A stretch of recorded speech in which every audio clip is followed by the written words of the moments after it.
Welcome to the Tech Egg. Don't get scrambled. Enjoy the video. You start by importing the video files and the reference audio into one bin. This helps Premiere find matches faster. Once done, drag clips to the timeline on separate V and a tracks and show audio waveforms so you can see the spike from the clap or marker tone. Make sure clip start points are near the left edge of the timeline. This reduces scrolling and speeds manual alignment. Also set sequence frame rate to match camera to avoid drift during syncing. Select the video and corresponding external audio, then right-click and choose Synchronize using audio waveform so Premiere aligns peaks automatically. This works fast when waveforms are clear. Once synced, create a merged clip or replace the camera audio by unlinking and muting the internal track.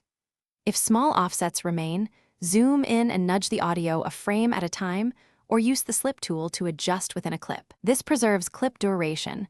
Finish by playing through several sections, especially cuts, and watch lips in action while listening carefully. Confirm sync at multiple points so you catch drift. If you hear pops or gaps, render the audio and verify both files use the same sample rate, mismatched 44. 1 versus 48K causes gradual drift. If autosync still fails on specific takes, perform manual alignment at each cut using waveforms and micro nudges. That guarantees perfect sync, even for tricky on-camera noise or weak clap signals. Thanks for watching. Consider subscribing if I helped unscramble your problems.